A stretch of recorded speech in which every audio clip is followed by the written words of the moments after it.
Wasiu Ayinde tó wáyé pé bí àwọn ṣe ń ṣe yẹn ni Alhaji Sikiru Ayinde Barrister ṣe ni wọn ní kóyàn mọ́ra. Alágbádá sọ fún mi wípé Alhaji Wasiu Ayinde sọ wípé káwọn stop record ni. Bẹ́ẹ̀ ni àwọn kan wá rònú bí ipa wọn ní kiri ètò wọn bínú lásán lórí Lọ́ládé Ahmed tálẹ́ǹtì ó ṣe jẹ́ Ahmed. Inú ni bí ni òkúta ìmọ̀ wá wà àti pé wọ́n fẹ́ jẹ gàba Alhaji fẹ́ jẹ gàba lórí mi. Yèdérójú sọ fún mi wípé mo lè lọ clear ìlú táwọn lù kúrò ń bẹ̀ o. Àtọ́dàzù ẹjọ́ nítorí Ọlọ́run lẹ́yìn kó Alhaji Sikiru Ayinde Barrister ṣó yẹ kí irú kan báyìí máa ṣe. Àtọ́dá ti dé Kọ́ládé jòjò ọmọ kékeré pírísẹ́ńtà. Alhaji Ìsẹ̀lìkà nábàgbà máìkì lọ́jọ́ yẹn wọ́n sọ pé ẹṣin kí ló wúrọ̀ ẹ̀ kútùpà ẹṣin dóńdó ilé olóòlà ju ọba ẹranko lọ́wọ́ lọ́dẹ̀ gba máìkì wọ́n ti wọ́n pè mí ọ̀yà. Ọlọ́dẹ tí má ti rí wọn lè ní ń pọ́n wọn lé èmi ò mọ̀ wọn ló ní èméjì ariwo bàtà. Láǹkèrè. Sùkàtà Láàjì kú wọ́n sọ pé àwa tá à ń kọrin bíi Barrister wọ́n máa wo ẹnìkan tó dàbí pé ó lè máa lead. Ṣùgbọ́n ohun tẹ́ ẹ bá ní ẹbò lénìí tó bá di ọ̀la àṣírí ẹ̀ máa padà ṣe kíni ó máa padà tù yẹn ló fa wàhálà o. Wàhálà kí ló wà. láti yélèlè babaláyé lọ sí gẹ̀gẹ̀ kẹlẹ́dì gbàǹgbà àtàgbà àtọmọdé kájọ máa gbẹ̀tọ̀ yó. Ẹ káàbọ̀ sí orí ètò yín ètò wa ètò Aláǹgéré lónìí. Àlejò ńlá kan ni a ní àti mo ṣe bẹ̀rẹ̀ sí máa dìde díẹ̀díẹ̀ ń dìṣẹ́ yìí ní ọdún 2003 tí a dá iléeṣẹ́ rédíò kan sílẹ̀ nílùú Abẹ́òkúta tó ń jẹ́ Paramount FM. Nígbà tí mo rí ọ̀nà tí wọ́n ń gbà kọrin wọn lọ́dún yẹn ni wọ́n bá ṣe orin kan fún mi. Àtọ̀dá ti dé Kọ́ládé jòjò àtọ̀dá ti dé Kọ́ládé jòjò ọmọ kékeré pírísẹ́ńtà ìyẹn tẹ́lẹ̀ tó ti di big man pírísẹ́ńtà babaláyé tó nà sí gègé cast oyi melon skeledi ẹgbàǹgbà àtàgbà tọmọdé kájọ máa ẹjẹ kájọ máa gbẹtọ yìí o láti gbàyẹ o àtàgbà tọmọdé o ni wọ́n jọ máa gbẹtọ yìí o. Àbí bẹ́ẹ̀ kọ́ ni bàbá mi. Bẹ́ẹ̀ lọ ṣe ẹnu ẹ wo àgbékalẹ̀ yẹn ẹ wo ọ̀nà tó tún gbé gbà. Orin kan la change orin Barrister kan ni mo pè yín gbà yẹn pé mo fẹ́ ká change. Àwa tẹ́ ń pè rírèrè. Àwọn ládé dídé ta adé o adé tọ́látọ́lá. Pé gbogbo bá funfun tó pupa àfọ̀rọ̀ gbalẹ̀ yín o. Àwa ládé lọ́ládé lóde o àkànbí mo dé. Àwọn ládé dídé ta adé o dídé ti káàsdé o àtàndá adé o Kọ́lá adé jòjò. Èmi àkànbí Ahmed lóde o Ọlọ́run rán mi bí àná bí kan ní.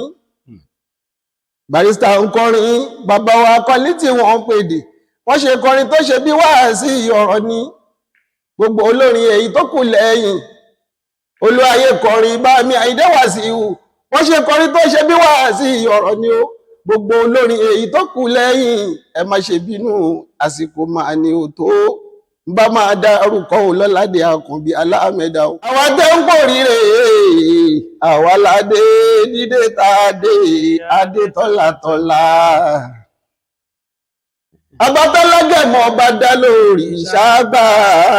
àwa ládé dídé ta adé tọ́látọ́lá. Èdìdí ìdìbà ẹ̀yin ayé ẹ dákunjọ mi ẹ má jẹ́ ń ṣiṣẹ́. Ẹ̀yin ayé ẹ dákunjọ mi o ẹ má jẹ́ ń ṣìkọ o. Ẹ̀yin ayé ẹ dákunjọ mi ẹ má jẹ́ ń ṣiṣẹ́. Torí bẹ́ẹ̀ gbogbo bá funfun tó pupa fọ̀rọ̀ gbalẹ̀ jí o. Ẹ̀yin ayé ẹ dákunjọ mi o ẹ má jẹ́ ń ṣiṣẹ́. Àkànbí Ògúnmọdé o ọmọ Síkírù ọmọ Agbájélọlá o alágbẹ̀dẹ àkọ́kọ́ tó jẹ́ tó bá finá wọn ló ṣeun bí ó sì finá wọn ló ṣeun fínà bẹ lẹ́nu alágbẹ̀dẹ Ọlọ́ládé ọmọ adókòó ń bi owó gbé ń bẹ Àyìndé ọmọ atọrun bẹbí àlè àfitẹ́wé o bá sobi mọ́ ò láyé ń bi lọ́mọ aráyé ò ní gbọ́ ohun Àyìndé Síkírù ọmọ Agbájésétí. Kíní ìpọ̀ ẹ̀dùn náà mo mọ̀ pé kí Barrister tó kú ni ẹ ti wà lórí pattern yẹn. Ẹ tán mọ́ Barrister ni. Kò sí nǹkan tó jọ ọ ní mo ò ní gọ̀ títí kó má mọ ilé bàbá ẹ̀. ṣùgbọ́n Ọlọ́run máa ń ṣe nǹkan gbà míì tó máa ń jọra bẹ́ẹ̀ni èmi gan ò mọ̀ kì í ṣe pé mo plan nìkan yẹn pé mo pé jẹ́ kí n máa ṣe bẹ́ẹ̀ Ọlọ́run ló kàn ṣe ló jẹ́ pé kí n sọ pé èmi àkọ́bí àmẹ́dà ló dé o Ọlọ́run rán mi bí ànábì tó Ọlọ́run rán mi bí ẹ̀ ní Síkírù Àyìndé Agbájélọlá torí pé tó bá jẹ́ pé mò ń kọrin yẹn kò jọ bíi tiẹ̀ mi ò lè mọ̀ mi ní rò pé Ọlọ́run rán mi bí ànábì kan láyé Síkírù Àyìndé Barrister. ẹ dárúkọ yín fáwọn tó wà báyìí. Orúkọ mi ni Ahmed Àkànbí Ọlọ́ládé Àkànbí Adélèmí Ọlọ́ládé Bàrítù náà pè mí lọ́lá èdè àmìdá. ọmọ olúwo ni. Ọmọ Ògùn State ni mí, ọmọ Ẹ̀rin Ilédè ni mí. Ìyá mi ni ọmọ Ògùn State ní Iyewa ń bí báyìí. Àwọn ló jẹ́ kí n sọ nínú rẹ́kọ̀dì àkọ́kọ́ mi wípé ọmọ Yewa tó ń kọ fújì náà ló dé. Ọlọ́run rán mi bí àná bí kan ní ìmọ̀dú ọmọ túnṣà lẹ́ẹ̀rin ló dé. Ọlọ́run rán mi bí àná bí kan ní. ọmọ Yewa tó ń kọ fújì. Bẹ́ẹ̀ni. àwọn ọmọ Yewa wo lẹ́túmọ̀ tó ń kọ fújì. Àpọ̀ ẹni tí mo mọ̀ gẹ́gẹ́ bí òye tèmi nígbà tí mo gbọ́njú mọ fújì tí mo dẹ̀ lè sọ pé òun náà ṣe làkọ́kọ́ ẹni tó kọ́kọ́ fújì nínú ìlú tí mo ń gbé lówódé Yewa. Even ló irọ́ kìí ṣe ní Yewa lápapọ̀. Àwọn bàbá wa tí wọ́n ti kọrin fújì àwọn bí bàbá wa Mọ̀súrù Àkàndé àwọn yẹn ni ní Yewa nínú fújì. Bẹ́ẹ̀ ní owódé Yewa tẹ́mi ń gbé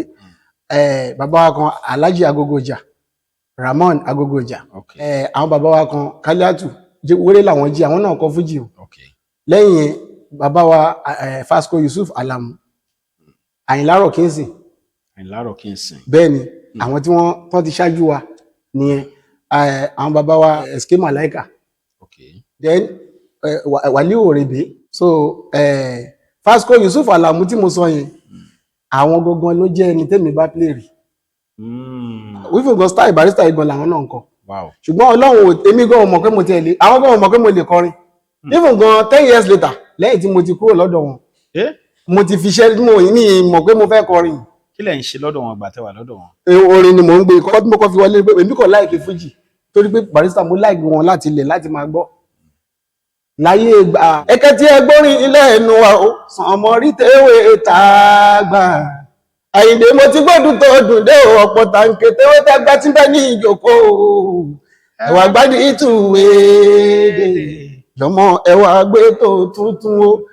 lẹ́nu cars pẹ̀lú Ọlọ́ládé o lásìkò tó rí jí ń bẹ lẹ́nu wa o sọmọrí tèwé tàgbà lájọ ṣe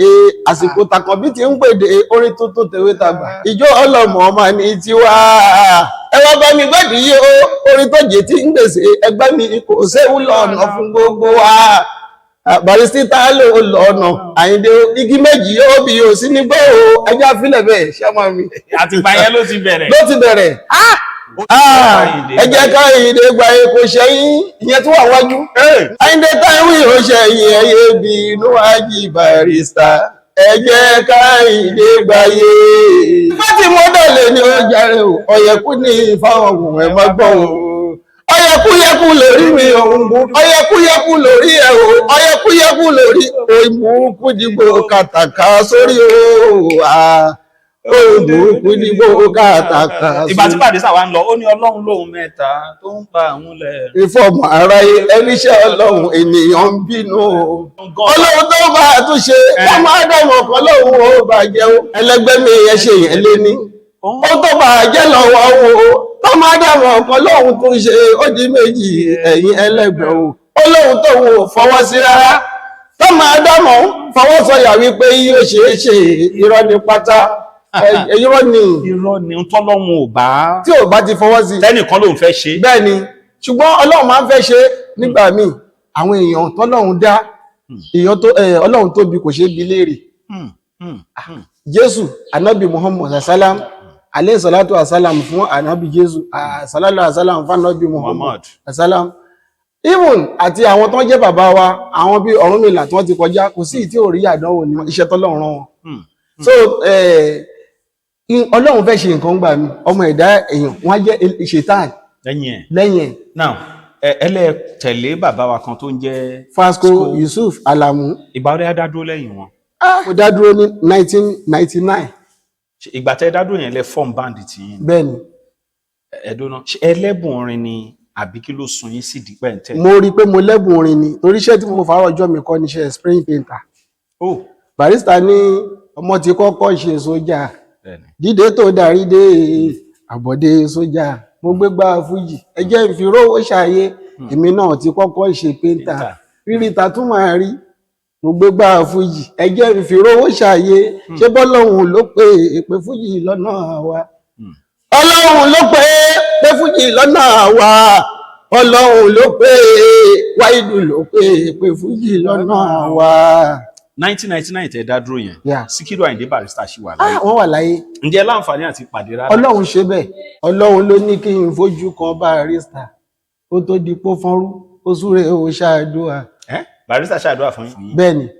àwọn kan wá rònú bí ipá wọn ní kiri ètò wọn bínú lásán lórí Lọ́ládé Ahmed tálẹ́ǹtì yìí ó ṣe jẹ́ Ahmed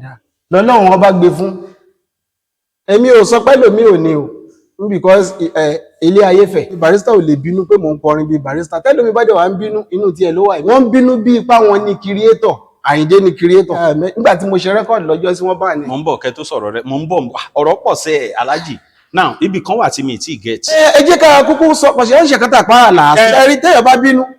wọ́n bínú bí pé àwọn ní kírìétọ̀ yẹn lẹ́yìn Alhaji Síkírù Àyìndé Barrister ló fà bínú because tí o bá sí ṣẹlẹ̀ ìtàn ò lé sí bí o bá sọ́gbàdò ẹ̀kọ́ ọgbọ́n ò lè wáyé àbí bẹ́ẹ̀ni bí o bá sí ṣù kí la fẹ́ máa pè ní ọpẹ́. Alhaji nígbà tẹ́ lọ bá Barrister ẹni wọ́n ṣàdúrà fún yín bẹ́ẹ̀ni báwo lẹ ṣe pàdé wọn kí ni ó fa pípàdé Barrister? ẹ ṣe ẹ̀gbọ́n mi kan Wàlíù Adéfalú là ń pè òun ló fẹ́ ṣòkú màmá ẹ̀ then ọ̀rọ̀ yẹn kan bàbá wa tán ti lọ Ọlọ́run fọ̀run kẹ́ wọn Alhaji Musiliu Alani Ọdẹ lówódé Yewa nígbà tí mo lọ ṣeré kan fún wọn lọ́dún yẹn lọ́hùn Mọ́là Odù Malakina Ventures gbogbo èèyàn ló mọ̀ Ọlọ́run bá fọ̀run kẹ́ wọn nígbà tí wọ́n wà láyé àwọn ni wọ́n ṣe patí òkú àná náà ṣe níbẹ̀ àná wọn ló ṣe patí náà bá pè mí lọ sóde yẹn life òde yẹn tí mo ṣe mú àmú lọ fún Alhaji Musiliu Alani Ọdẹ àtàwọn Adéfalú tí mo sọ yẹn wá sọ́dọ̀ wọn wọ́n fẹ́ wá fún wọn ní invitation pé àwọn náà fẹ́ ṣe ìnáwó òkú dájú ni wọ́n wá sọ pé eléré ò lè pè àwọn ìtì pé eléré o tẹ́ ẹ̀ bá dẹ̀ máa ìdò àwọn lẹ́nu wọ́n á mú live cassette tí wọ́n á jù sínú tape wọ́n bẹ̀rẹ̀ sí play ẹ̀ wọ́n náà tó ń padà béèrè lọ́ta wọn pé Alhaji play live ẹni tí ẹ sọ pé bóyá ẹ fẹ́ fún wa náà ni Alhaji wá sọ pé live ẹni tí òun sọ náà ni ẹ ń play yìí wọ́n ní láyé kìí ṣe live ṣé ẹ fẹ́ gbé wa mọ́ra ni Barrister ilé ìtẹ́ ń play yìí Alhaji wá sọ pé kódà báwọn ṣe wà níjó kó yín sí àwọn á pè é sí kó débí torí gbà yẹn bí godfather mi náà ni Alhaji Musiliu Alani Ọdẹ náà jẹ́ so ó sọ láì pé tí n bá tiẹ̀ léré gan kí n sọ àwọn déètì mo ti ní bóyá tó bá máa léré wọ́n lè mọrú nǹkan tó máa sọ fáwọn ẹni yẹn so Alhaji ó bá wọn sọ lọ́jọ́ náà lọ wọ́n sì gbà sí Alhaji lẹ́nu Alhaji Ajétúmọ̀ bí yẹn níbi tí bàbá yẹn fẹ́ràn mi bàbá yẹn ló wá bàbá yẹn ló wá sí ṣọ́ọ̀bù mi torí gbà yẹn mo ṣe ń kọrin mo dẹ̀ ṣe ń ṣiṣẹ́ yẹn iṣẹ́ fújì ló gba iṣẹ́ péńtà lọ́wọ́ mi bí iṣẹ́ fújì ṣe gba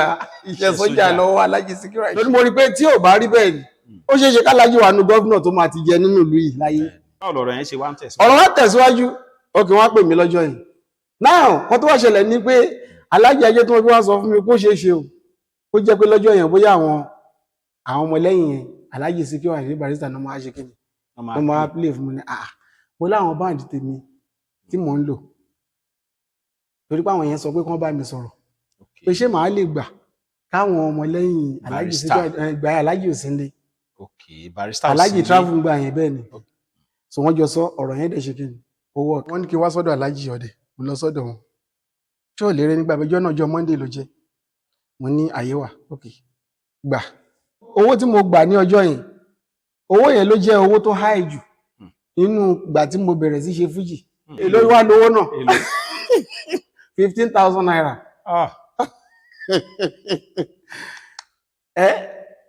èmi fúnra mi ni mo yọ 2,000 naira nínú owó ẹgbẹ́ bàbá ẹgbà kẹfì ṣe kí ni ẹ fi ra nǹkan kan ó kọ̀ lọ́jọ́ yẹn mo wà force láti sọ fún wọn pé ẹjọ́ 50,000 yẹn sì jẹ́ ká máa wọ́n sí lọ́dọ̀ àwọn bàbá wa kan bí 1.5 million jù bẹ́ẹ̀ lọ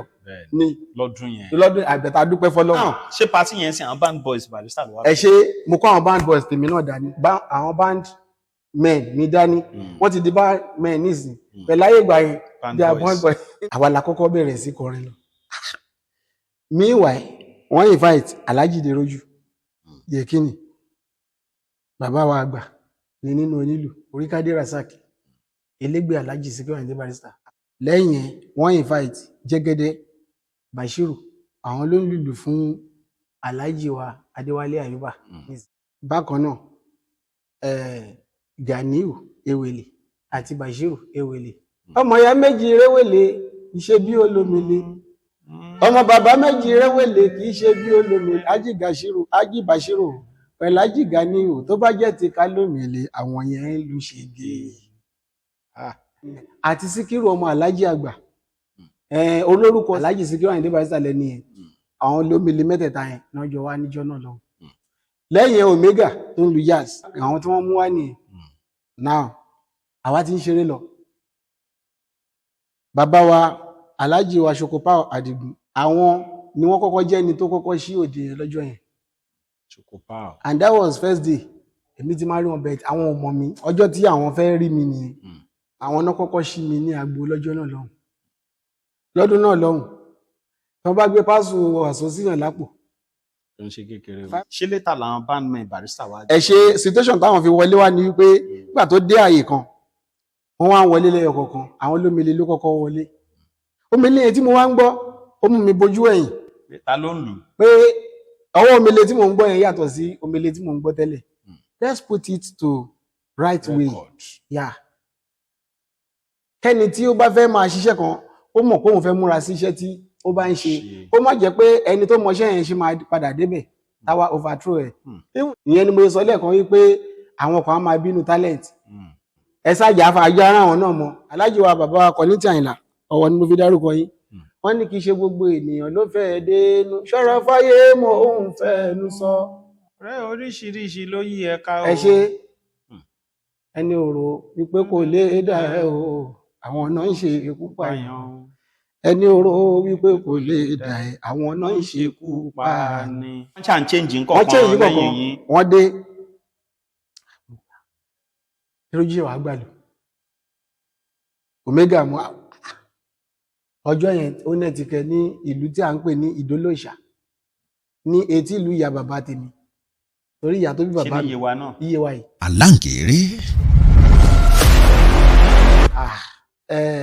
A máa ń ṣe àlọ́ ṣáájú ìjà ni èmi fúnra mi ti béèrè lọ́wọ́ àwọn tí wọ́n introduce wọn sí mi pé how come báwo lẹ ṣe jọ arrange ẹ̀ sí kó má jẹ́ pé torí àwa sì àwà ní ìbẹ̀pẹ̀ iṣẹ́ tiwa tí kò jẹ́ pé Ọlọ́run ní ohun tó fẹ́ ṣe wọ́n fi ṣe bẹ́ẹ̀ òun dèrè adúpẹ́ fọlọ́run lẹ́nu torí pé lára wọn ṣì wà tán bá mi play lẹ́nu so àdẹ̀mọ̀ pé Alhaji máa tètè ṣe kéni ó máa kú so now níjọ́ yẹn nígbà tá a ṣe tán wàásù odidi tí wọ́n gbé ẹyin 5B tí wọ́n gbé fún mi ìyẹn ni mo nawọ́ ẹ̀ sí Alhaji kọ̀ níjọ́ náà lọ́hùn yẹn Alhaji Deroju Yekini wọ́n ní náà pé wọ́n ti fún àwọn ní owó ti tà àwọn táwọn fi wá ibi tó fún mi dọ́dọ̀ Alhaji gan ni pé ìgbà tí mo wá ṣe rẹ́kọ̀d ẹlẹ́kejì àti sọ̀rọ̀ ń pàtàkì àkọ́kọ́ o rẹ́kọ̀d àkọ́kọ́ yẹn nígbà tí mo máa ṣe ọdún wo nìyẹn mo ṣe ní 2004 nígbà tí mo ti ń ṣeré before àsìkò yẹn ṣẹ̀dẹ̀ mọ̀ pé Ọlọ́run ló ní gbogbo ìgbà àti àkókò even ọ̀pọ̀lọpọ̀ àwọn ẹlòmíì gan olúwájú lọ nínú orin wọ́n ti ṣe rẹ́kọ̀d nígbà wọ́n ti rẹ́ni gbé wọn Ọlọ́run tó sọ pé òun náà sọ pé ó dé àsìkò ní o ayé ilé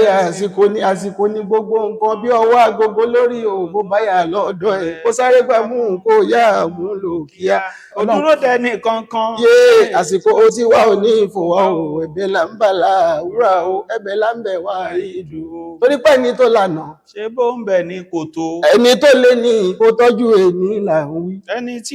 ó lọ́la yẹ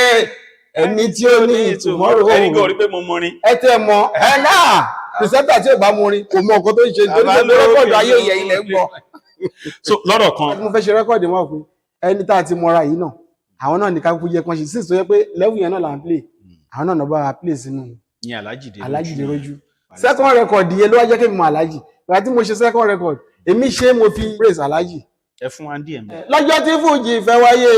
tó fẹ́ wáyé fújì gbẹ́lú kọrùn tó ń pẹ̀ lágógó lọ́wọ́ ṣẹ̀kẹ̀rẹ̀ náà ó gbẹ̀yìn ẹ máa gbọ́ làbárí mi ṣe rí bó ṣe ń lọ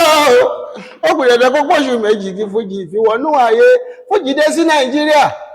ó pàdé aláboyún ìkọ́ tó rún oṣù méje nínú. Ó ń ká aláboyún yẹn ẹ̀kú ọ̀rọ̀ abíyámọ́. Ó sọ fún aláboyún yẹn ẹ parí ìrìn àjò ní mí. Ó ní mo bẹ̀ ẹ fún mi lówó. Ó ní kó fóun lóúnjẹ kó tún fóun lómi kó sì fóun ní ibùgbé o. Aláboyún bá fóun ilé sí i ló bá sọ pé kò sí ìṣòro. Ọmọ ọjọ́ yẹn to cut that story short. Ó Láyìndé Barrister ọlọ́ládé Síkírù bá ẹ̀mí agbájé lọ lágbá kí bọ́bà gúnwà Mr. Fuji ni. Mi tí mọ̀ alájì gbogbo ń gbà yẹn pé mo kàn rí wọn ni alájì ò tí mọ̀ mi by then. Tó ti ẹ̀tẹ̀mí kan ronú pé jẹ́ ìṣe kinní yẹn mo ṣe rẹ́kọ̀dì yẹn nígbà yẹn. Ibi tọ́lá àwọn ti wáyà mí lẹ́nu ni pé kí n tó wá kúrò ní studio lẹ́kọ̀ọ́ remix Vincent Shime òun ni engineer studio yẹn nígbà yẹn. Wọ́n fẹ́ ṣe mixing rẹ kọ́kọ́ fún mi ní master ẹ̀. Mo wá fẹ́ lọ gba master yẹn. Engineer wá sọ fún mi pé alájì náà wọ́n fẹ́ wọ studio lẹ́nì ìyẹn that was ọjọ́ tí mo fẹ́ gba master record which tó yẹ pé God so good mo pe alájì Adéròjú pé mò ń bọ̀ wá sí studio láti wá gba nítorí àjọ ṣiṣẹ́ yẹn náà ni ó ti wọ́n sọ pé àwọn náà ti ẹ̀ wà ní studio ní èní o pé ó ti ẹ̀ káwọn ti sọ fún mi pé bẹ́ẹ̀ ṣe ni àwọn ṣe kí ni àwọn gbàgbé ẹ̀ Vincent wá ní have you ever seen Alhaji Sikiru Ayinde Barrister before mo ní náà ó ní you supposed to know him Igbo ni o but ó gbọ́ Yorùbá ó ní mo ní irú àwọn bàbá yẹn ń ṣe ní tá a lè ṣe kí ni tá a kọ́ lè kó gírí máa lọ bá bẹ́ẹ̀ yẹn ní he's a woman being like you okay gbogbo ìgbà tó bá lóun sá fún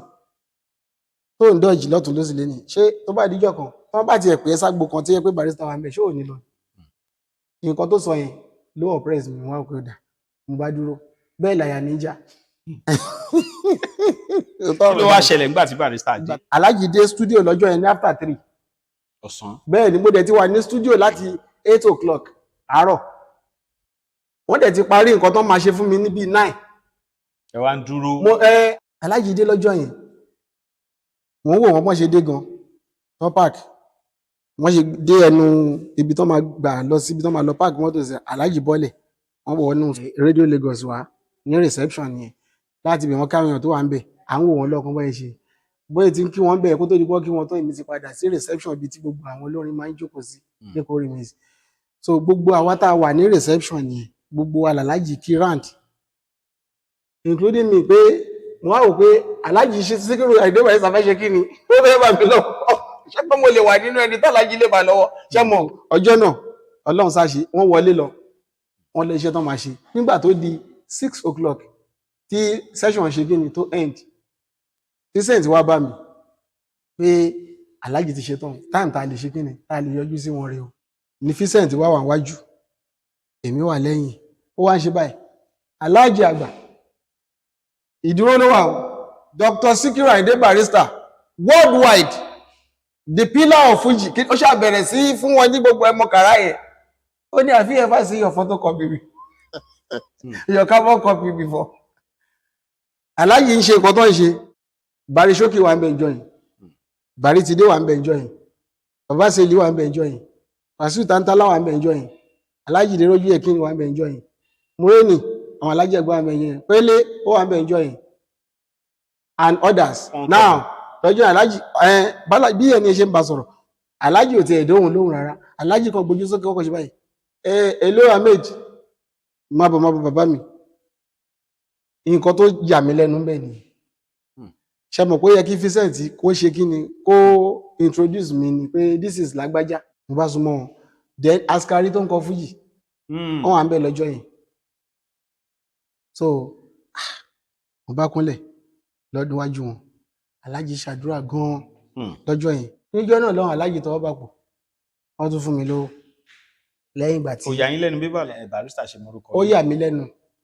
ṣùgbọ́n nǹkan tí ò tún fi lè yà mí lẹ́nu ni pé gbogbo àwọn tí ó jẹ́ ọmọ Alhaji náà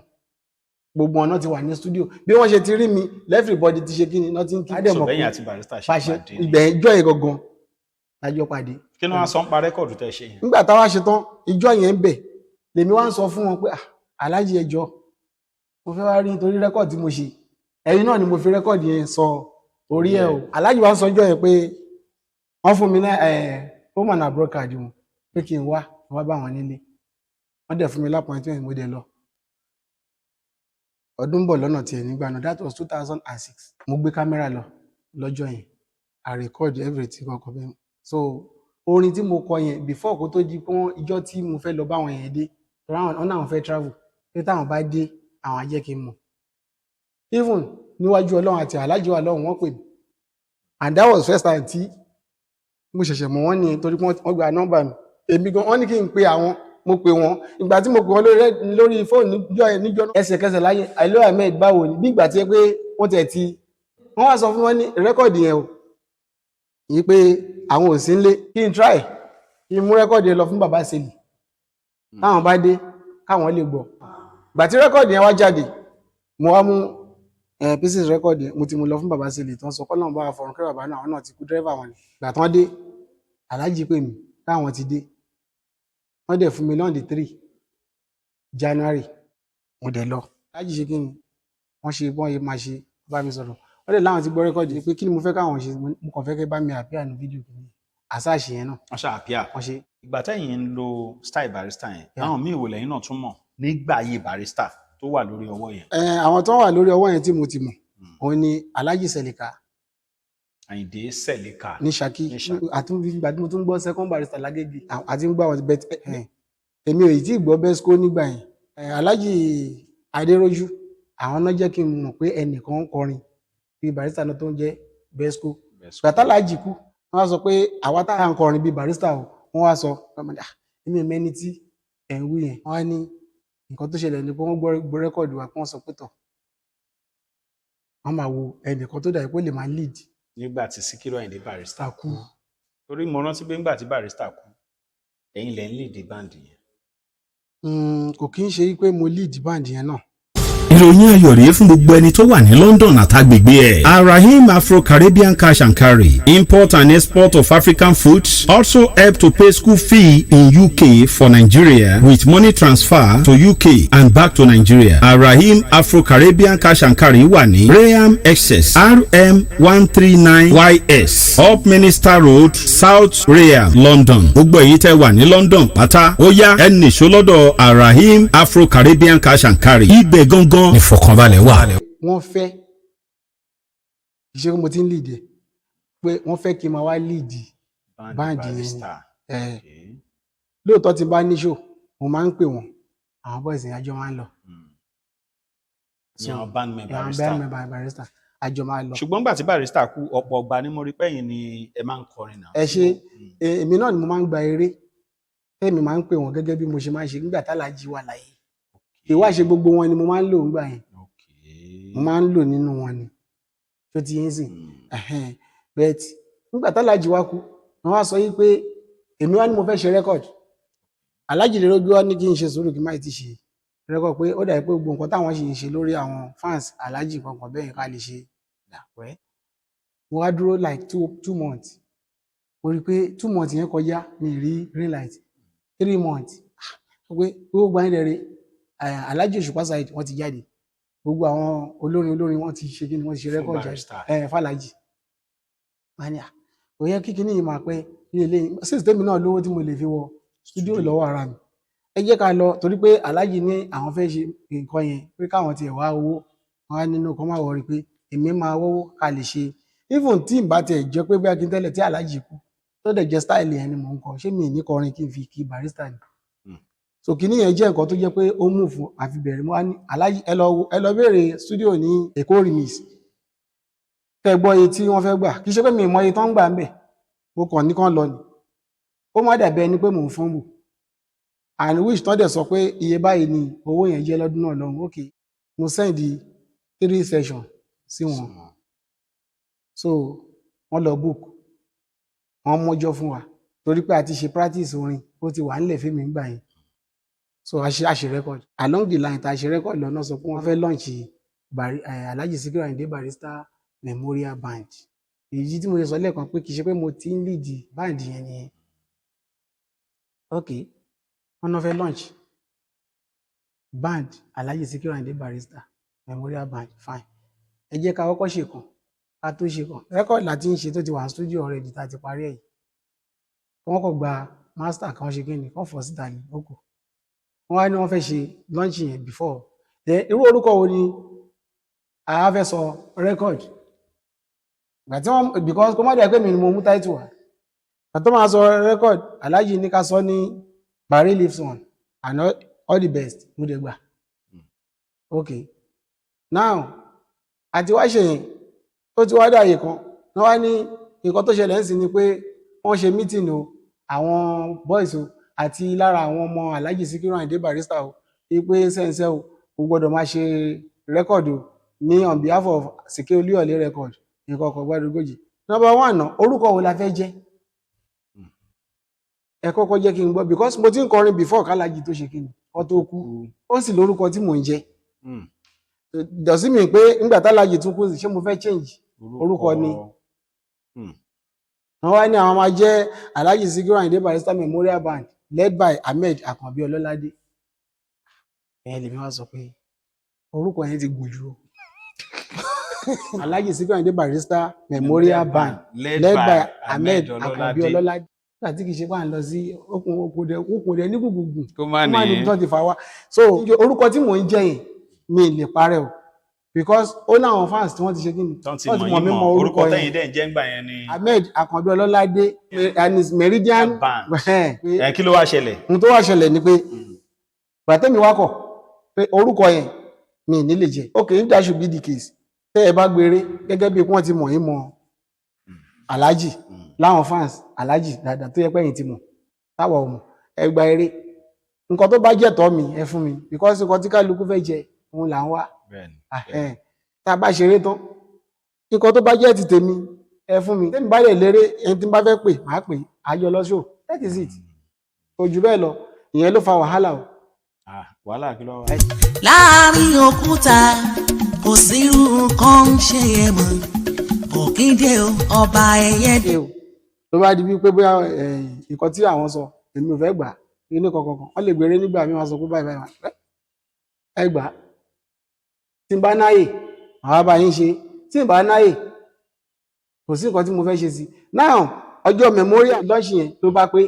wọ́n ti mọ́jọ́ yẹn sọ́nà along the wọ́n rò pé ok nǹkan tó máa ṣẹlẹ̀ ní wípé kí a ṣe báyìí ẹ jẹ́ kí a lọ sí memorial launch tá a fẹ́ ṣe yẹn ẹ jẹ́ ká lọ sí launch yẹn ká lọ ṣe é tá a bá dẹ̀dẹ̀ ibi tá a bá tún máa gbọ́rọ̀ yẹn ká a máa mọ̀ God so good nígbà tá a máa dé venue Memorial Band nígbà tí mo débẹ̀ orí oríṣiríṣi Barrister ni èmi náà bá pàdé ńbẹ̀ ìyẹn ló mú mi sọ́nù rẹ́kọ̀dù kan tí mo ṣe lẹ́yìn ìgbà tán bá ní rẹ́kọ̀dù yẹn tí mo pè ní Barry Reflection pé ọ̀pọ̀ ń bẹ tó ń kọ Barry alẹ́ nígbà tá ń kọ Àyìndé ṣùgbọ́n bí wọ́n ṣe pọ̀pọ̀ tó wọ́n mọ ti Lọ́ládé olórin ìyàtọ̀ fọ́ Akànbí Alámẹ́dà mo Kẹ́hìndé gbẹ̀gbọ́n lọ́wọ́ kí ṣe kọ́ bí mí méjì ṣùgbọ́n nítorí pé ẹlòmíì jù mí lọ lọ́jọ́ orí nínú wọn oníkálukú ló gbọ́dọ̀ proof right rẹ̀ èmi náà proof tèmi ni ẹni tó bá jẹ́ pé ó bá rí nírí pé mo wà níbẹ̀ kóhun náà fún mi lọ́wọ́. àwọn wo lẹ pàdé ńbẹ̀ lọ́jọ́ yẹn. mo pàdé Alhaji Selika ifun Alhaji Selika ti pẹ́ díẹ̀ káwọn tó dé then mo tún pàdé àwọn kan tí mi mọ orúkọ wọn ṣùgbọ́n Alhaji Besco wà ń jọ yìí likewise Alhaja Modinat Asabi Barry ti dé àwọn ṣe kí ni wọ́n wà ń bẹ̀ lọ́jọ́ yìí now ìjọ yẹn èèmọ̀ tó wá ṣẹlẹ̀ ń bẹ̀rẹ̀ fẹ́mi ṣe dé èmi ò mọ̀ pé ọ̀tẹ̀ ti wà ibi tí wàhálà yẹn ti bẹ̀rẹ̀ nìyẹn since tí mo ti sọ pé mi lè jẹ́ orúkọ band mo ṣáà rí pé ibi tí mo wà mi wọn jẹ́ kí n jókòó ní àárín ibi tí èmi jókòó ní ẹgbẹ́ kan pẹ̀lú àwọn méjì tí wọ́n tẹ̀lé mi lọ létà àwọn ṣàkọ̀pé ni wọ́n bá ní kémi náà wá ṣe kí ni mo wá kọrin mo bá gba máìkì mo bá kọrin gbogbo àwọn èèyàn ṣẹ́ mọ̀ wọ́n dìde lọ́jọ́ yìí wọ́n ná owó even mo ṣe tán gan káàdì gbogbo ẹ̀ ni wọ́n ṣe kí ni wọ́n gbà mo padà lọ́jọ́kọ̀ wọ́n ṣe àwọn programs yẹn wọ́n ṣe bọ̀ títí nígbà tó máa dáyé kan ó di wọ́n pé ẹlòmíì náà wọlé àwọn náà ṣe tiwọn létà wá sọ pé nísìnyí àwa méjì lókù táwọn fẹ́ examine èmi àti Alhaji Selika báyìí làwọn fẹ́ mọ ẹni tó máa lead báǹdì yẹn kí ló wá ṣẹlẹ̀. now àwọn kọrin bàtà àwọn náà kọrin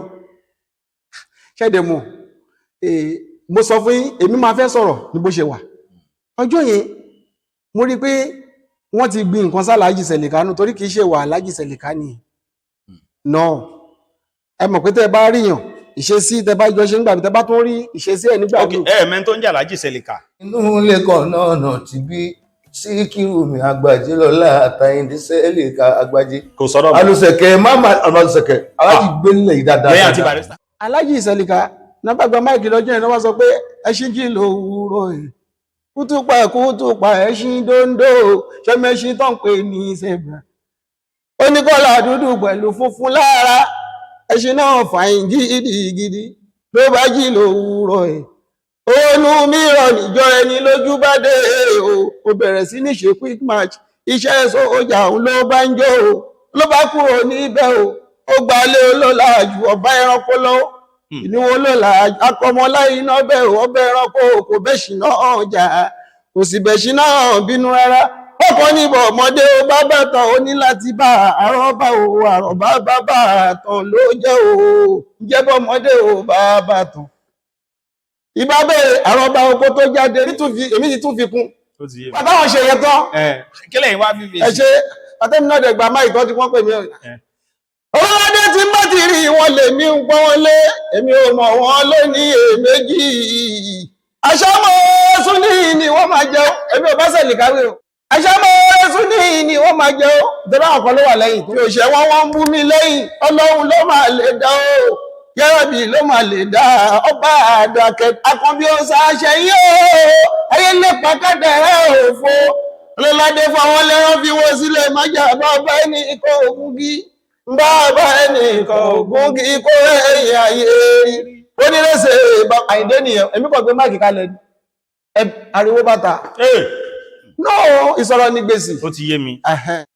ẹ̀mí tí kò lórí sẹ́mi ò tún padà lọ bá wọn tún gba máìkì mọ́ for that period àwọn àṣetán wọn á ní pé ó dáa pé ká wá pa fẹ́ ṣe mítì kankan ní ìwà ẹ̀ bàbá tó ní hòtẹ́ẹ̀lì yẹn àwọn náà fẹ́ George pẹ̀lú àwọn bíi mélòó kan wọ́n bá ní àwọn méjèèjì tí a ṣe ìdíje o ǹjẹ́ ta ni wọ́n fẹ́ fún ní lẹ́nu kan bá sọ pé ẹ má dá wàhálà alẹ́ o èmi kò tiẹ̀ wá fọwọ́ sí pé kí wọ́n dá wàhálà alẹ́ wọ́n lájú oṣù ní wàhálà yẹn kò wá gbọ́dọ̀ kú tán kẹfẹ́ ṣe kankan lẹ́yìn kẹ́ fi dá wàhálà alẹ́ so Aláàjì yẹn sọ lọ́jọ́ yẹn pé oníkálukú tó wá ìbà ilé ní tó wá wo nǹkan tó ń ṣe ń bí táwọn ò bá sọ̀rọ̀ kálukú mọ nǹkan tó fẹ́ ṣe kí ni tó máa mú lọ sílé ibi táwọn fẹ́ ṣe kí ni táwọn máa fọ̀rọ̀ náà sí ni. náà ìgbà táwọn ṣe tó bá fẹ́ ṣe mí tí wọ́n sọ pé ibi táwọn ò gbígi sí ìyẹn Aláàjì lójú pé gí ti wù síbẹ̀ pé after run báyìí kàṣà báyìí káwòdì èmi dẹ̀ ti mọ̀ pé èmi ò ní band lead since tèmi náà mọ̀ pé mo ní band tèmi that is it tó ṣe jẹ́ nìyẹn bóyá wọ́n wá pa Aláàjì Sẹ̀lẹ̀ká lẹ́yìn yẹn bóyá wọ́n pẹ̀lú mí lẹ́yìn yẹn. bọ̀kẹ́ tó ṣe memorable yẹn ẹ ti kọrin tí gbogbo band boy Barrister play rẹ̀. ẹ̀sà rẹ́kọ̀dù gan ti ṣe gan rẹ́kọ̀dù ti wà lọ́nà rẹ́kọ̀dù wà studio kókó jáde nígbà yẹn bẹ́ẹ̀ nítorí orúkọ ló jẹ́ kí n sọ nínú rẹ́kọ̀dù tí mo ṣe lẹ́yìn ẹ̀ wípé pé èèyàn bá kọ̀wọ̀ sí ṣóyá jù ní abọ́rọ̀ yàn ọ̀nà fi ń jó orúkọ ẹni tó wáyé tó lórúkọ ó ti endorse Àkànbí kó tó lọ ẹ̀sìn mọ́ bẹ́ta ọ̀tẹ̀ lẹ́yìn ṣe àbẹ́yìn lẹ́lò òkìkí lọ́wọ́ ni ẹ bá fi mí lọ́rùn sílẹ̀ kí má jẹ́ mẹ́ta lọ́lọ́dé bóun mi bá jẹ́ ọ̀tí bàbá Àyìndé Àgbájé Mr Fuji fúnra ẹ̀ kò yẹ kó fáìbì inú ara àgbà kí wà lọ́jà tẹ́lẹ̀ rí o kò rí ọmọ ti ìtú wọn torí bẹ́ẹ̀ mọ́ nísẹ̀yìn àwọn àgbà alágbàdé ní mí iná tún ń bọ̀ ọmọdé lórí jẹ́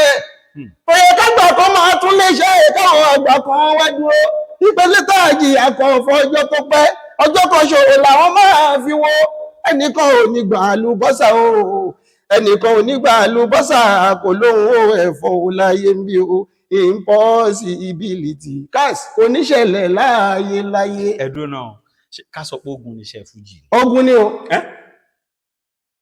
wàláì ṣùgbọ́n láwọn òṣèlógún àwọn èèyàn ló ṣe ilé ayé kan ń ṣogun àwọn èèyàn lásán dogun. rẹ́kọ̀dù tẹ́ ti ṣe ti tó bí mélòó. ṣẹmọ ogun tá à ń sọ yìí náà ni rẹ́kọ̀dù tí mo ṣe yìí sìn ló máa mú di rẹ́kọ̀dù keje. torí wọ́n bá nìkan. àwọn wo ló bà náà. ẹ ṣe gbà tí rẹ́kọ̀dù tí mo sọ pé ó ti wà ní stúdíò lẹ́ẹ̀kan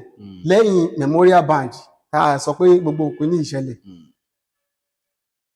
lẹ́yìn yẹn mo ṣàrí pé ó yẹ kí alágbádá àwọn náà fẹ́ taṣẹ́ yẹn gbà náà Alhaji Lateef Alágbádá àdẹ̀ ti fún wọn ní master tó jẹ́ pé wọ́n ti advert iṣẹ́ yẹn lórí rédíò nígbà náà lọ́hùn. Let's put it to a good way bí story ṣe rí èmi máa kú àwọn tó hùwà yẹn máa kú. Now Alágbádá wọ́n rò pé kí ló ń ṣẹlẹ̀ ìgbà tá a ṣe rìhásà Alágbádá wà ń bẹ̀ a pè é kó lè wá wo nǹkan tí à ń ṣe tó bá yẹ pé nǹkan tí ó lè gbé Alhaji ṣàṣe kí ni wọ́n gbà láti iṣẹ́ yẹn nígbà tí memorial band kúrò ńbẹ̀ tán wọ́n ní láti pe Alhaji Alágbádá pé since tó yẹ pé mi ò ti gbà láti jẹ́ orúkọ tí wọ́n sọ gbà tí mi ò ti gbà ṣọ́hun náà ló fa sábàbí tí rẹ́kọ̀dì Àmúṣàpá Alágbádá Alhaji kí ló ń ṣẹlẹ̀ láti yọ yẹ kí rẹ́kọ̀dì ti ṣe kí ni ó ti wà ń tà. Alhaji wá pè mí lọ́jọ́ kan yẹn Alhaji Lateef Alágbádá pé kí ló wà láàrin mi àti Alhaji Adérójú àti àwọn ọmọ Alhaji Síkírù Àyìndé Barrister kò sí nǹkan kan láàrin wa wọ́n ní nǹkan kan wà ó ń pe Alhaji kí n béèrè bá pè Alhaji Adérójú Alhaji Adérójú ẹ gbọ́ kí lóhun tó ń ṣẹlẹ̀ láàrin èmi ẹ̀sìn Àmúṣàpá Alágbádá sọ báyìí báyìí báyìí Alhaji ní ọ̀n tó ṣẹlẹ̀ nípa àwọn Alhaji sọ pé àwọn àgbà lọ́yà gbọ́dọ̀ sáìn sí pé at least àti máa ṣe rẹ́kọ̀d tí bá ti ń ṣe máa ṣe sì kí Olúyọ̀lé rẹ́kọ̀d ìyẹn ò lè ṣe kí ni ò lè wọ́ọ̀kù Alhaji gan ò ní mí lára nígbà tó wà láyé tó bá ti wá jẹ́ pé bẹ́ẹ̀ lórí one record yìí ni kí n fi ṣe sacrifice nítorí gbogbo ẹ̀yin ṣe kí ẹ̀yin boys ẹ̀yin náà lè ṣe kí ni ẹ̀ lè benefit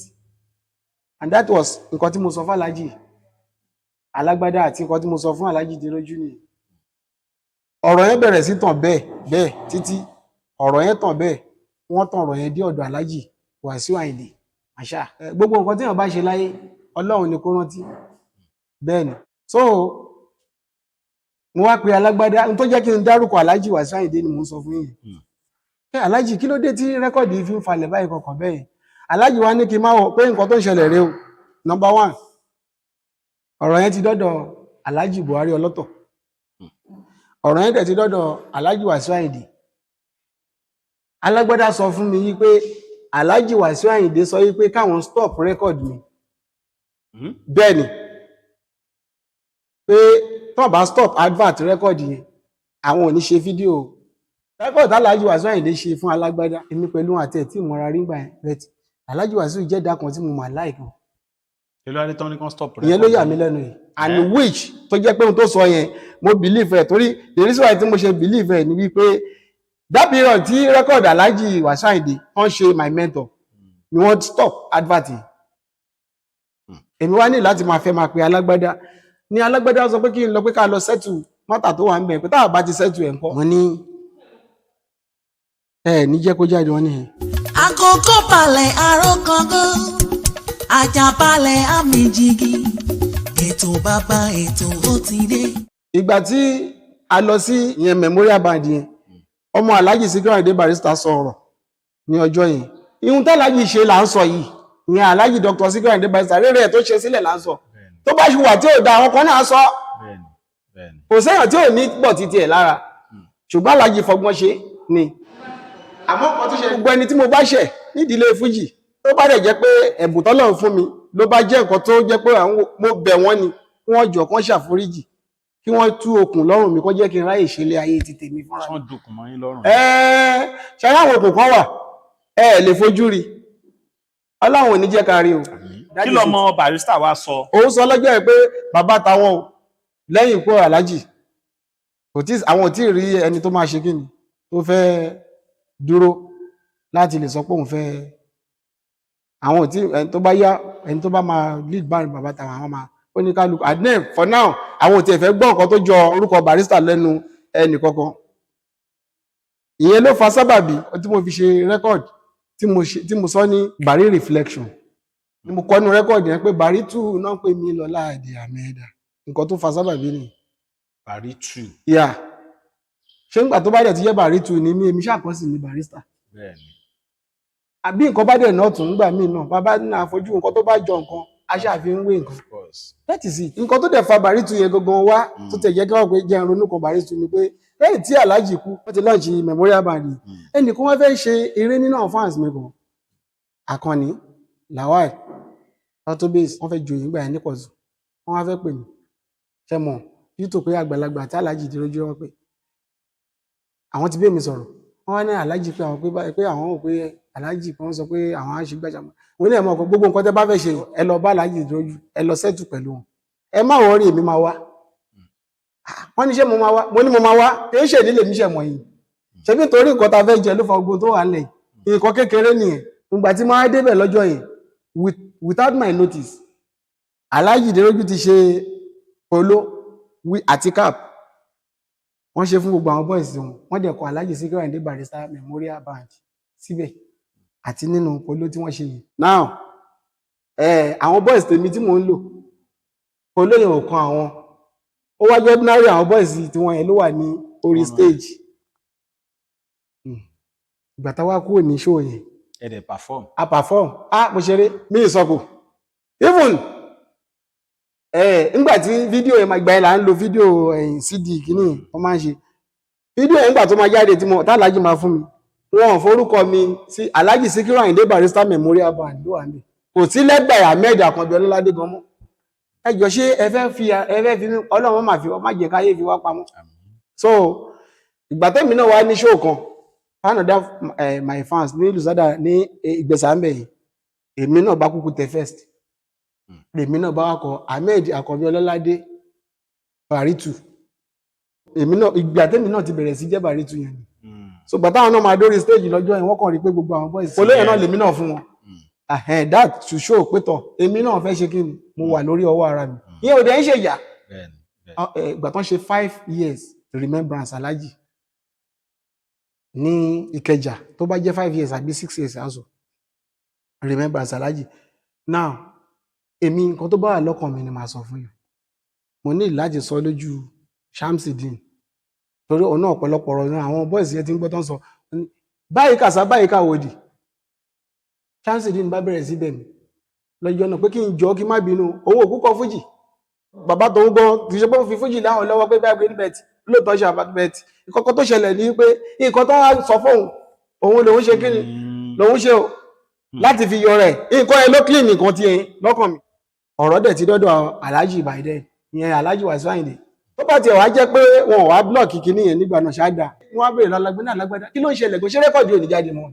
Alhaji alágbẹ́dá sọ fún mi pé Alhaji ṣe kò má parọ́ fún yín rẹ́kọ̀dì yẹn tẹ́ bá ti lọ sẹ́tù pẹ̀lú àwọn Alhaji dòjò òun mọ nǹkan tó fẹ́ gbà lórí ẹ̀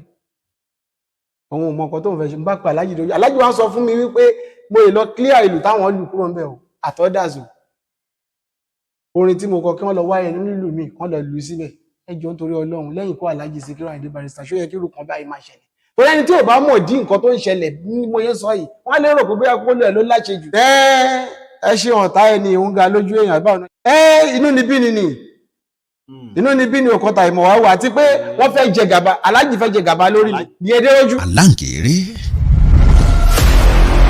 wọ́n wá ń bínú tíṣẹ́ Elédùn máa rè tálẹ́ǹtì yìí ó ṣe jẹ́ Ahmed àwọn ibi tí àwọn nǹkan yẹn náà tó ti ń wá ní wọ́n bínú lásán síṣẹ́ Elédùn máa rè mi ò mọ wọn pé mo ṣe o èmi ò mọ wọn pé mo ṣe Ahmed n ò mọ wọn pé mo ṣe. mo ti ń kọrin k'Alhaji tó Alhaji gan wọn Alhaji ò mọ mi nígbà yẹn tí mo ń kọrin yẹn ìwọ̀n àwọn èèyàn ládùúgbò mi lówó ní wọn sọ ó jẹ́ má sùn mọ́ Barrister o nítorí pé eléyìí pọ̀ ju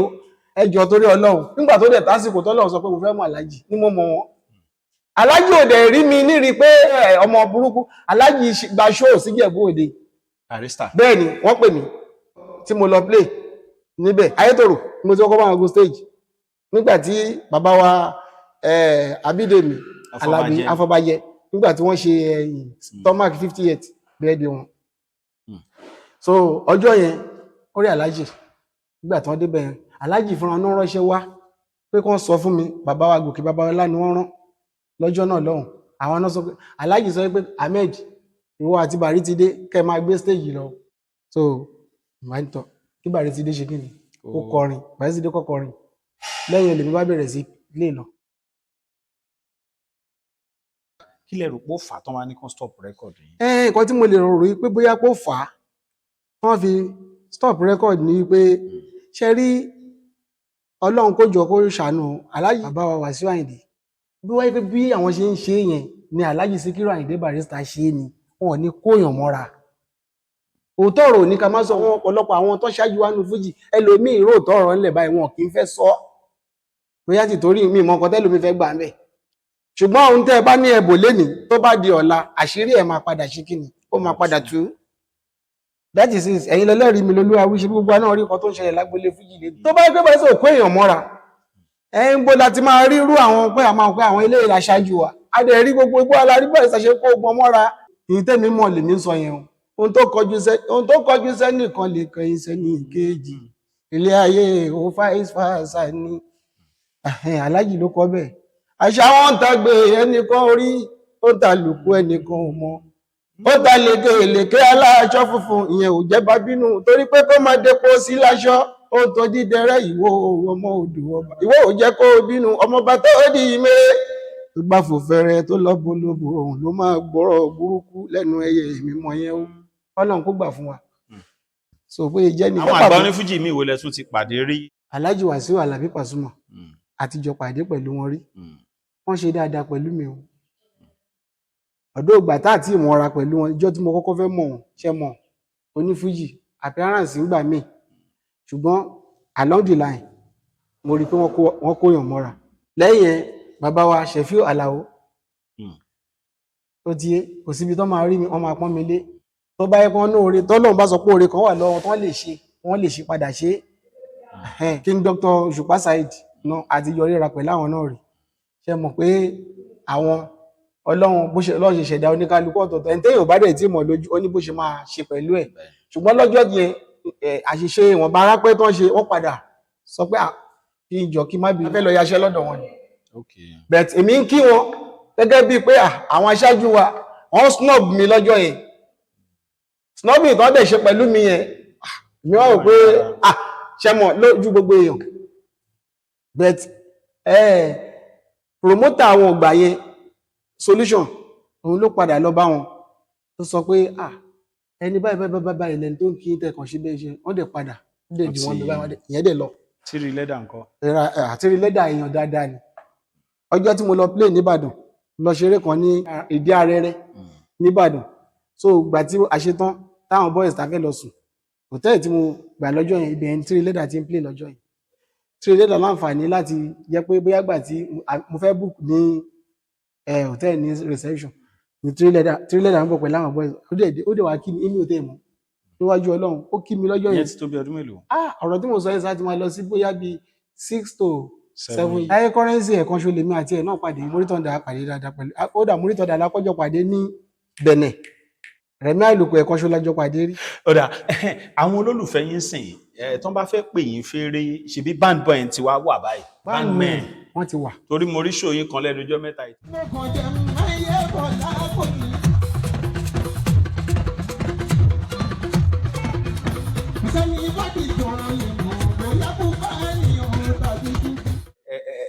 ẹ̀rọ lẹ̀ gan.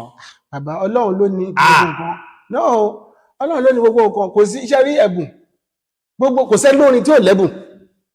Ọlọ́run kàn ṣe ó jura wọn lọ. jura wọn lọ.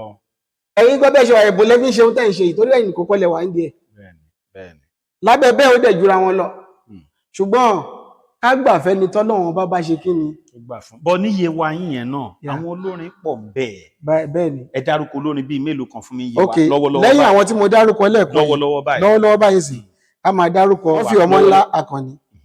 Adé Jàfárì Ògóyèwá Adé Jàfárì Àkànwó Táyé Mayati Abẹ́rẹ́ Èrèbé Wàlíù tó dé danger àpọ̀ bẹ́ẹ̀ níye wa yìí bẹ́ẹ̀ ni nínú gbogbo wọn tẹ́ sọ yìí spaghetti ẹ̀dùn nínú gbogbo wọn tẹ́ kálẹ̀ Milo nínú gbogbo wọn tẹ́ kálẹ̀ àwọn olóṣáájú yín tó jẹ́ bíi àgbà fún yín díṣẹ́ yìí. gbogbo àwọn tí mo kà sílẹ̀ yẹn lẹ́yìn Wàlíù Òrèbé òun ló jẹ́ ẹni tó ṣáájú mi ìgbà tí mo ń jẹ́ Bàrítù yẹn àwọn kan challenge mi wọ́n pè pé akọ̀ tí mo jẹ́ bẹ́ẹ̀ nìkan ti jẹ́ second barrister mo ní second barrister yẹn in west ni in figure lèmi lò. bàbá ṣẹ́yìn àti Besco ti pàdé rí. a pàdé dáadáa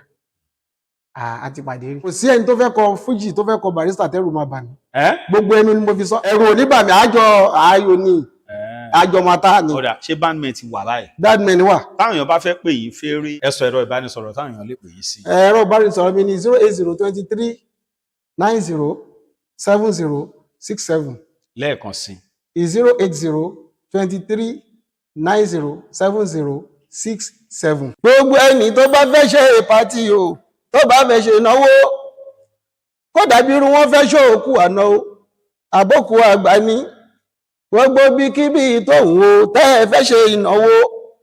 tẹ́ ń wé léré yìí tó gba yìí tó jẹ́ yìí tó jalafẹ́ ẹ má ṣọ̀tún ẹ má ṣòsí o torí ọlọ́run o lọ́ládé alámẹ́dá o àkànbí bá rí tu ní kẹ́ máa wá lọ o sọmọrí tèwé tàgbà ẹ ṣeun lọ́mọdé pẹ̀lú àgbà ẹ ṣeun à ń retí ẹ ṣeun mo máa ń retí wọn ẹ ṣeun mo ń retí owó ẹ ṣeun owó àwáyé wálé o ẹ ṣeun ọlá àwáyé wálé o ẹ ṣeun dádì pẹ̀lú mọ́mí wá o ẹ̀gbọ́n pẹ̀lú àbúrò wá o gbogbo ẹ̀yin olólùfẹ́ àwa o màá dúpẹ́ lọ́wọ́ ẹ̀yin ò tó bá jẹ́ lọ́ládé ilẹ̀ ìdìbò dádì pẹ̀lú mọ́mí wá o ẹ̀gbọ́n pẹ̀lú àbúrò wá o màá dúpẹ́ lọ́wọ́ ẹ̀yin ọlọ́ládé ni ẹ pè ságbó. kò síbi tẹ́ ẹ lè lọ́lẹ̀ nàìjíríà bàbá iṣẹ́ tá a gbà náà kódà tòkè òkun yẹn mo tẹ̀ ń bẹ lọ́wọ́ ẹ̀ ọlọ́run àṣẹ nírọ̀rùn lágbára ọlọ́run. ẹni tí ó ṣàánú mi tètè rán sí mi káàsì ẹni tí ó ṣàánú ẹ tètè rán sí ẹ àmín o. torí pa aláàánú là ń fẹ́ nínú ayé tá a wá aláàánú ni mo fẹ́ wà kan bí Ahmed ẹni tí ó ṣàánú mi tètè rán sí mi. níbo ni composition tí yín ti ń wà. bàbá èmi inspiration lèmi fi ń kọrin èmi ò sọ pé èyí tí n bá mọ̀ pé bẹ́ẹ̀ pé mo fẹ́ kọ́ lẹ̀ á dàbí ẹni pé bí àgbà tó wá bí àgbà tí mo jókòó àbí kíní kan kí mo ṣe kíní ó máa lọ tó bá dẹ̀ lọ bó ti mọ̀ pé èso ni ó tún máa ṣe kíní ó máa wá. ọlọ́ládé ahmed mi ò ní láró láwà ọ̀dọ̀ migbat mi ò aláṣẹ migbat apadà sí burúkú o nìkan ẹ o nígbà tá a dọ́dọ̀ ẹ̀ ò tọ́jú wa gbogbo ń ta fẹ́ pátá òun ló fún wa o ó fún wa níbi tá a fẹ́ lò àkànbí ahmed mi ẹ bá ń dúpẹ́ lọ́wọ́ ẹ̀ ẹ̀yin olólùfẹ́ migbat láréwájú ẹ̀yin swimming pool ṣàlàwà tá a ti ń ṣe fàájì wa tá a ti fọ̀rọ̀ jómi tóró ọ̀rọ̀ ọlọ́run má fẹ́ yí ṣòpin àṣẹ dákun má fẹ́ yí ṣòpin ìhò àṣẹ. ọ̀rọ̀ àmọ̀ràn agbófinkọ́gbọ́n lórí ètò yìí ilẹ̀ ó ti gbọ́ ẹ̀yin èèyàn ó yá ẹ jẹ́ ká jọ gbọ́.